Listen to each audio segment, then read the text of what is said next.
Hi, my name's Jess. I'm from London, the UK, and this is my final CS50 project, which is JESSKETCHES website, a website to host a portfolio of my artwork along with a shop to get some practice of Flask applications. So let me show you around.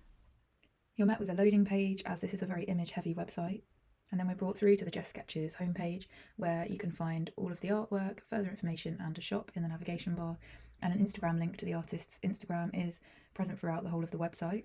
As we scroll down, we see examples of artwork, and if we click on any of these artworks, we're taken to one of these work pages that has the artwork with further information and images attached.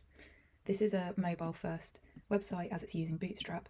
When we look at the About Me, there's information about the artist, and you can also access the contact page from here.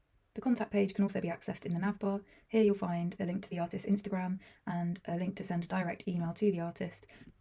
And as we enter the shop, you'll see a user icon has appeared in the right hand corner where a user could log in or register. At the moment we'll remain a guest. As we have a quick look at the items on sale, these are all cards of the artist's artwork where you have the option to add a message to the front of the card.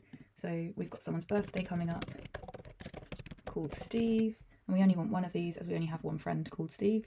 And as you can see, this item is now in the basket. We'll just add one more for now without any words on the front.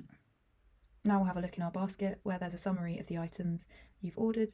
And we've realised now that actually if we order 3 or more cards, we do get a discount. So we're going to add another 2 to the bottom card. And here you can see a discount of 10% has now been applied.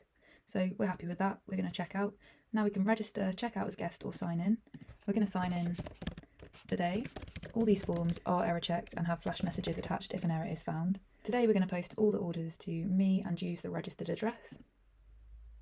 Here we could change any of the addresses or add a message into the inside of the card if we wanted to send it directly to a receiver. However, today we would like to handwrite our cards, so we're going to check out with PayPal. Now we'll be redirected back to the home page once our order is complete. And success! The order has been completed. You can see the flash message at the top. For the purposes of demonstration, both the buyer and seller have the same email address. Here the buyer's purchase has been confirmed. And here the seller has confirmation of an order that's ready to be posted out. One other feature for logged in users is they can view their shopping history. The seller has a hidden page on the JESSKETCHES website which lists all the orders that are due to be posted out. Once the seller has shipped out an item, they can send confirmation of postage to the buyer, which will send out a personalised email to the customer to confirm their order's on its way. Once that email's been sent, the seller will get confirmation of this at the top of the page. Below orders ready to post are all previous orders, and those that have been posted will be date and time stamped. And as we can see, the customer has received confirmation their order is on its way. My name's Jess, and this has been CS50.